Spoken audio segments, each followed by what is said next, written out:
Bonjour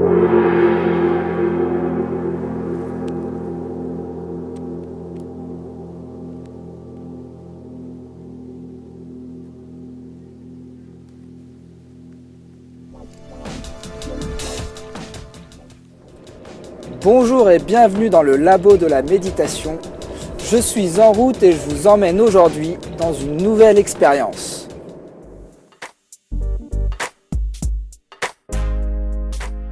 Aujourd'hui, je vous emmène donc avec moi expérimenter des mantras chantés. Il existe un temple hindouiste à Rouen, à côté de Rouen, à Saint-Étienne-du-Rouvray, où il propose justement le vendredi soir vers 18h30 des mantras chantés. Et je pense que ça va être une super expérience en termes de méditation. Et je ne connais pas, je n'ai pas encore découvert. Je faisais du yoga avant dans ce temple-là de temps en temps. Et aujourd'hui, je vais expérimenter et je vous emmène avec moi.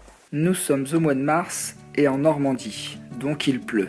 Je vous fais une visite guidée rapide de l'extérieur et de la cour du temple en images avant d'entrer dans le temple et de rencontrer justement Gorananda. Donc la première image que vous avez vue, c'était le temple vu de la rue au niveau de l'entrée du temple. Je me suis dirigé par ici, où il y a pas mal de fleurs, plein de couleurs et de statues. Des tableaux qui doivent représenter les divinités de l'hindouisme.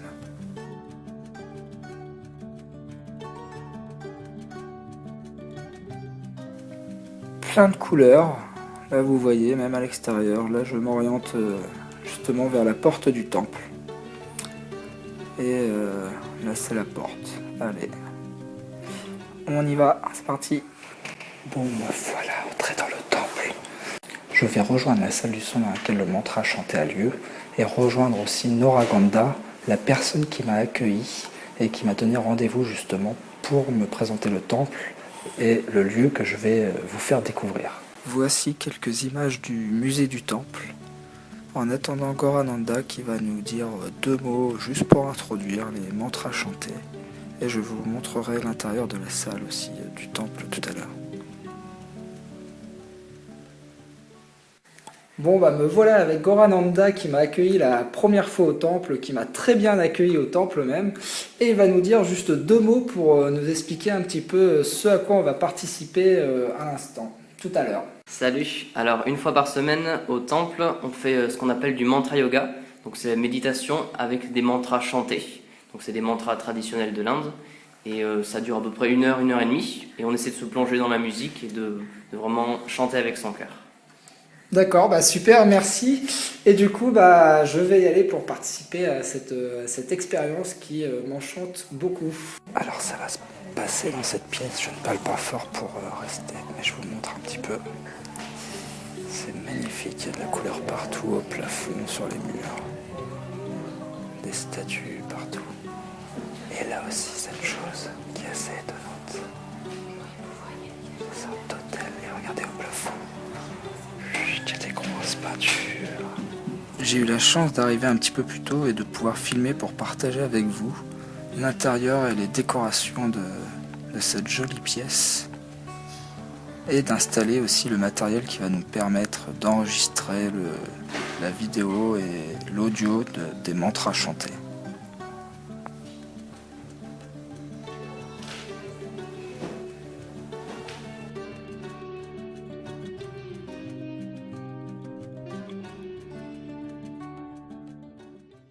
D'accord. Donc, je vais faire une petite introduction pour la caméra. Donc, mantra yoga, c'est une pratique qui est très ancienne, qui a ses racines en Inde. Mantra veut dire, c'est un mot sanskrit, et il y a 2 significations dans le mot. Il y a man, qui veut dire mental, et il y a tra, qui veut dire délivrer. Donc, mantra veut dire délivrer le mental. Délivrer le mental de l'anxiété, du stress, de la peur. Et pourquoi en fait ça délivre le mental de ces choses-là? C'est parce qu'un mantra, c'est un son spirituel. Qu'est-ce que ça veut dire spirituel? En fait, si on regarde la qualité du son, le son, dépendamment de sa qualité, par exemple, affecte notre conscience de différentes manières. Donc, si on regarde dans la musique, il y a différentes sortes de musique. Il y a des musiques qui sont très positives, qui élèvent l'esprit. Et comme le classique c'est très bien, c'est quand même pur comme musique. Et il y a des musiques qui amènent la passion en fait, comme le rock and roll ou le heavy metal. Donc différentes formes de musique impactent la conscience, notre état de conscience de différentes manières. Mais il y a une différence entre un son matériel et un son spirituel. Par exemple, si je vous pose la question, pensez à la chanson que vous aimez le plus. Une chanson des Beatles ou peu importe. Est-ce que vous serez capable de chanter cette même chanson-là constamment? À tous les jours, à toutes les minutes, à chaque semaine, à chaque mois, à chaque année, toute votre vie. Non? Donc en fait, un son qui est plus une qualité matérielle veut dire qu'il y a un début puis il y a une fin dans la manière dont ça peut nous satisfaire. Tandis qu'un son spirituel, c'est toujours frais, toujours nouveau. Ça prend toujours de l'expansion en fait.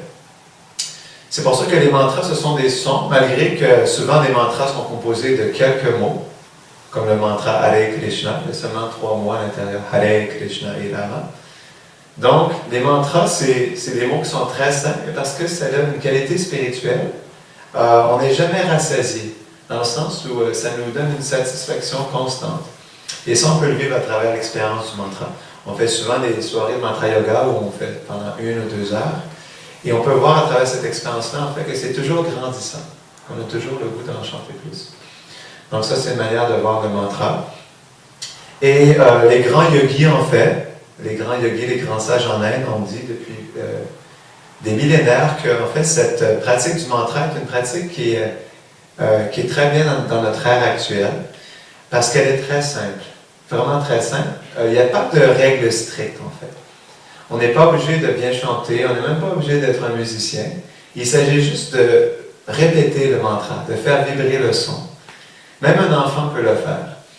Donc c'est pour ça que c'est une pratique qui est très agréable parce que c'est très simple et sublime à la fois. Dans le sens où ça apporte une profonde satisfaction intérieure.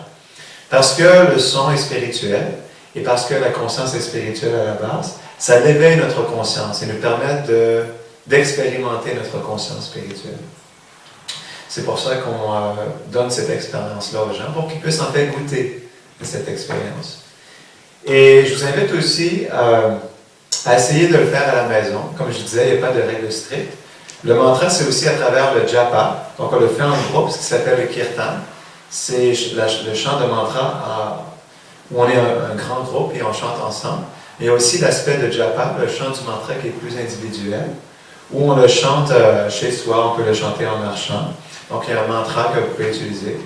Il y a différents mantras. Le mantra qu'on aime bien, c'est le mantra Hare Krishna. Et juste à le répéter, en fait, ça enracine de votre conscience dans cette vibration spirituelle et ça vous aide en fait à rester connecté à des hautes vibrations. C'est ça le but, en fait. Pour être heureux dans la vie, pour pouvoir bien passer notre journée, il faut être toujours connecté avec de hautes vibrations pour être dans un bon état de conscience. Donc, c'est la beauté du mantra yoga. Et c'est ce que je voulais dire, en fait, là-dessus.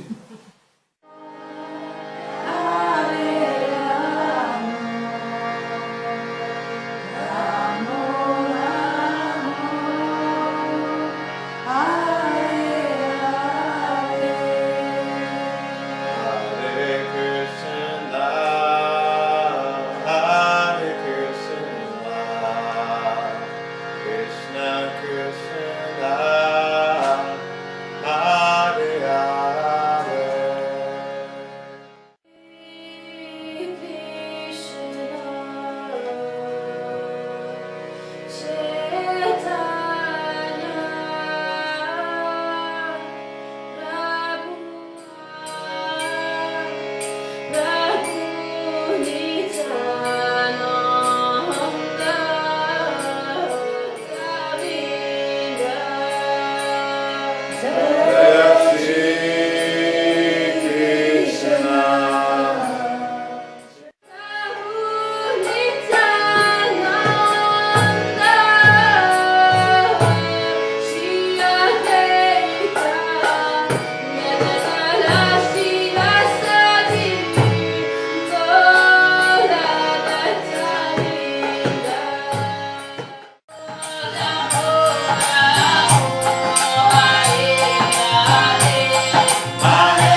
il y a différents mantras. Comme j'expliquais tout à l'heure qu'il y a différents types de musique qui ont différents impacts sur la conscience. Il y a aussi différents types de mantras qui ont différents impacts sur l'éveil de notre conscience. Et le mantra Hare Krishna est un très ancien mantra en sanskrit. Il y a seulement 3 mots. Hare Krishna et Rama. Hare Krishna, Krishna Krishna, Hare Hare. Hare Rama, Rama Rama, Hare Hare. Donc Hare veut dire l'énergie spirituelle. Krishna veut dire l'infiniment fascinant. Et Rama signifie le réservoir de tout plaisir. Donc ces 3 mots sont différentes qualités du divin. Et en fait, quand on les réunit ensemble, c'est une forme de méditation vraiment douce, où on demande à l'énergie spirituelle de nous reconnecter au divin, de nous reconnecter à la source, pour être dans notre état naturel, dans un état de service. Et c'est un mantra qui est très simple. Il y en a qui sont beaucoup plus longs. Mais ce qui est bien en fait avec ça, c'est que, comme j'expliquais tout à l'heure, le pouvoir du son, qui a différentes qualités au son, en fait, pour le son matériel, pour pouvoir goûter quelque chose, il faut avoir l'objet directement en face de nous. Par exemple, si je dis mangue, ça ne veut pas dire que je vais avoir le goût de la mangue dans ma bouche. Ou je dis oh, ça ne veut pas dire que je vais être en fait rassasié. Mais pour ce qui est d'un mantra, qui est un son spirituel, parce que ce sont des mots en sanskrit qui sont connectés au divin, à la vérité absolue, et parce que dans l'absolu, 1 plus 1 million égale 1, ou 1 moins 1 million égale 1, tout est présent en fait au niveau de l'absolu. C'est comme un rond, c'est un tout complet. Donc, quand on chante ce mot-là, parce que c'est le nom est non différent de sa source au niveau spirituel, parce qu'on dit Hare Krishna et Rama, on connecte directement en fait, directement avec ses qualités qui viennent de cette source-là. Ça veut dire que, en chantant ces 3 mots, parce qu'ils sont connectés à la source, on peut se connecter directement à la source de toute félicité, à la source de tout bonheur, de toute sagesse, de toute beauté en fait. C'est vraiment extraordinaire. Le plus on chante ce mantra, le plus on vit l'expérience de cette source. Et je vous dis, il n'y a pas de fond, il n'y a pas de limite parce que c'est illimité.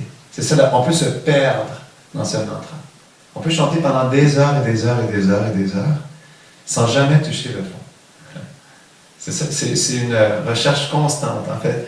À chaque fois que l'on chante ce mantra, on essaie de s'approcher de la source, mais c'est tellement illimité qu'on n'y arrive jamais. Mais parce qu'on est connecté par le mantra, par le son, on peut avoir une expérience de l'absolu, même si c'est illimité.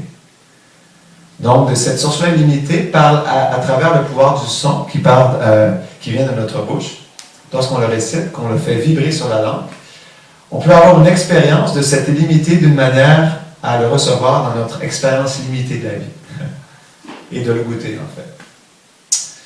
Donc voici le Hare Krishna Mahamudra. Donc on va continuer. Hare Krishna, Hare Krishna, Krishna Krishna, Hare Hare, Hare Rama, Hare Rama, Rama Rama, Hare Hare, Hare Rama, Hare Rama, Rama Rama, Hare Hare.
Bon, ça y est, je suis sorti des mantras chantés. C'était assez impressionnant. J'en suis un petit peu étourdi d'ailleurs. Là, ils sont encore en train de jouer de la musique, mais en tout cas, c'était une très chouette expérience. Et il va y avoir d'autres vidéos autour du temple où je vais peut-être avoir l'occasion de rencontrer des personnes qui vont partager avec moi leur parcours de vie, des personnes qui vivent au temple. Et je vous ferai dans une autre vidéo vraiment un tour un petit peu du temple, de comment ça se passe. Et il y aura aussi une autre vidéo où on a enregistré justement avec notre ami la bande audio du mantra chanté. Et je vous en proposerai en méditation guidée justement, en méditation non guidée, mais le son se suffit et vous allez voir, c'est vraiment un chouette moment à passer. Et j'espère que vous allez aimer cette découverte. Bon bah je repars, je vous montre rapidement l'extérieur. Je vous ferai un petit débrief rapidement de retour chez moi, juste pour vous dire un petit peu comment ça se passe, comment ça s'est passé, comment je l'ai ressenti. Et c'est vraiment chouette, là je reviendrai en journée pour vous faire découvrir le temple. Parce que regardez, c'est vraiment super. Allez, à tout à l'heure sur le débriefing. Je vous propose maintenant un retour sur l'expérience de ces mantras chantés dans le temple hindouiste à Rouen. Et on va faire ça en 2 minutes, en 2 points. Un retour sur la méditation et un retour sur ce que ça m'a apporté à moi. Concernant la méditation, je n'ai pas voulu méditer tout le long de cette expérience parce que tout simplement c'était la première fois que j'assistais à des mantras chantés. Du coup, j'ai voulu découvrir, observer dans un premier temps ce qui se passait, voir comment ça se passait. Et ensuite, j'ai voulu filmer. Du coup, j'ai pas pu m'adonner à toute la séance sur une méditation. Alors, ça a commencé par un mantra chanté de quelques minutes. Puis ensuite, on nous a fait une introduction pour nous présenter en quoi cela consiste, les mantras chantés. Puis il y a eu une autre session de 20 à 30 minutes sans s'arrêter cette fois-ci, pour ensuite une nouvelle pause où il nous a expliqué à nouveau ce que représentait le mantra chanté de Hare Krishna pour eux. En tout cas, j'ai pu méditer 10 à 15 minutes environ, enfin je me suis mis en posture de méditation, assis, vraiment avec l'intention d'être présent, d'accueillir les sons, de prendre conscience justement que j'étais dans cette salle, dans cet espace avec justement ces sons qui occupaient pleinement l'espace et l'environnement dans lequel j'étais. Quand je parle de mes intentions de méditation, justement, c'était un peu dans l'esprit des exercices au début, lorsque j'ai fermé les yeux, j'ai vraiment porté mon attention sur mon corps, sur comment je me sentais dans mon corps, sur mes sens, sur ce que je percevais. Là, forcément, c'était l'ouïe qui était sollicité le plus, mais pas seulement, il y avait aussi la perception de justement tout ce que peut provoquer le son et les vibrations liées au son, et on peut ressentir un petit peu dans son corps, là, un peu comme lorsqu'on met sa main près d'une enceinte, on peut ressentir un peu les vibrations. Là, forcément, c'est beaucoup moins fort, mais lorsqu'on est vraiment attentif et qu'on focalise notre attention sur la voix des personnes, sur l'harmonie des voix, et justement d'être immergé dans cette ambiance sonore, vous avez pu vous apercevoir que du coup, pendant 20 à 30 minutes, il faut se rendre compte que c'est en continu, et que le son, c'est tout le temps les mêmes mots, les mêmes phrases qu'ils vont répéter, mais qu'ils sont répétés à différents rythmes, sous différentes formes, et vraiment... comment dire, ça nous plonge dans une ambiance qui, on s'en rend compte vraiment qu'on était vraiment baigné dans cette ambiance. À la fin, quand on réouvre les yeux justement et que le son s'arrête et que le silence revient, on se rend bien compte qu'on était dans un état vraiment particulier, en tout cas qu'on se perçoit et que ça a modifié nos perceptions. Et en effet, la modification de nos perceptions, c'est vraiment lorsque j'ai réouvert les yeux, le son était encore présent, mais par contre, je voyais bien que tout ce que je percevais de la lumière, les couleurs étaient beaucoup plus intenses, que même dans la manière de percevoir les mouvements des personnes, des choses, il y avait une chose où j'avais l'impression d'être vraiment dans un état de conscience un peu modifié justement par rapport à la perception sensorielle, tout du moins.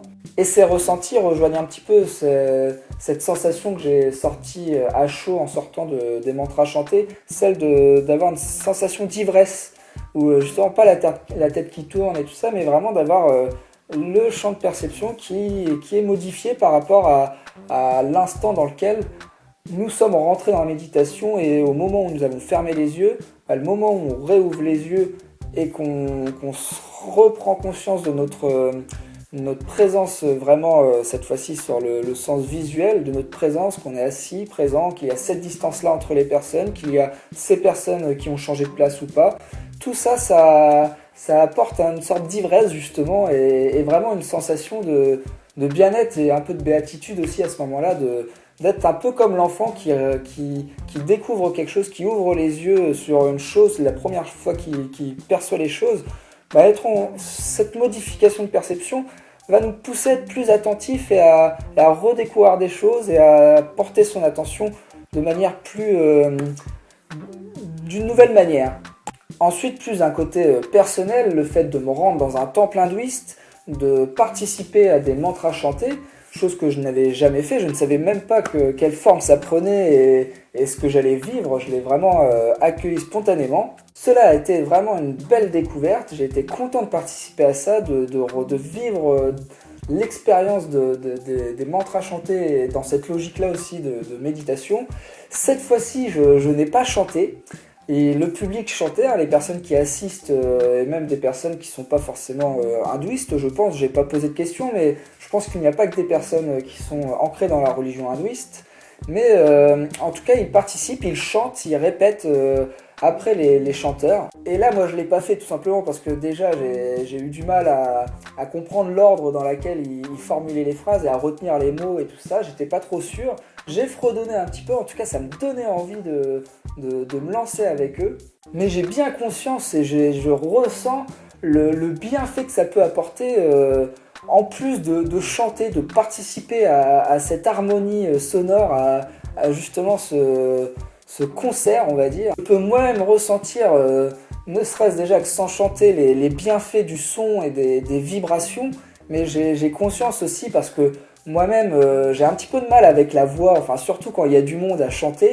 Et je fais des vocalises tout seul dans ma voiture, souvent régulièrement justement, et là j'ai conscience de ce que déjà ça m'apporte, ça peut apaiser le mental de justement faire des vocalises et de porter son attention sur les vibrations, sur ce que ça provoque sur notre corps. Mais là, de le faire de manière collective, il doit y avoir une synergie, il y a une synergie qui se crée, et c'est bien connu de toute façon dans la musique que dans un groupe, par exemple, l'harmonie et la synergie entre les différents instruments, la voix, mais aussi ce que ça crée entre le public et ceux qui jouent de la musique, bah là c'est un petit peu pareil, il y a une synergie qui se crée, qui peut se créer, et je pense que ça peut apporter beaucoup de bienfaits, et que cette expérience, je pense que j'y retournerai sans filmer ou quoi que ce soit, mais pour essayer de m'adonner, de lâcher prise justement dans le chant, de bénéficier des bienfaits du chant, de la réunion collective et harmonieuse entre les personnes. Qu'on sache chanter ou pas, quoi qu'il arrive, ça permet, je pense, de se connecter à une certaine chose et de faire bouger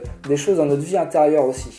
Alors voilà, la vidéo se termine vraiment cette fois-ci. J'espère que vous avez vraiment bien aimé cette découverte, que ça vous a peut-être donné envie d'aller aussi participer à des mantras chantés ou d'utiliser la voix, la vocalise comme support et comme outil aussi pour essayer de jouer, d'intervenir sur notre vie interne. N'hésitez pas à commenter la vidéo, à me dire si justement cette découverte vous a plu, si vous connaissiez déjà, sûrement beaucoup de personnes ont déjà connu, si vous avez vos ressentis par rapport justement soit aux vocalises, soit par rapport au mantra chanté, si vous y adonnez aussi. Quel ressenti, est-ce que vous partagez un petit peu les ressentis que j'ai pu donner là, sachant que moi c'était vraiment là j'ai pas chanté, mais c'est la première fois que j'y suis confronté et que c'est en tout cas le ressenti à un instant T qui est bien personnel par rapport à ce que moi j'ai vécu dans cette expérience. N'hésitez donc pas à commenter, à liker aussi si vous aimez bien ce genre de vidéos sous ce format-là, faire des découvertes comme ça avec moi. En tout cas, moi j'y prends beaucoup de plaisir parce que ça m'enrichit, ça me permet de vivre des choses, ça dynamise un petit peu la chose et en même temps, si ça permet de vous enrichir aussi, de faire des découvertes, de passer un moment agréable devant une vidéo, en tout cas, moi ça me convient totalement et c'est vraiment l'objectif de ces partages-là. Je vous dis à bientôt dans le labo de la méditation ou dans une autre rubrique, mais d'ici là, rappelez-vous, portez-vous bien.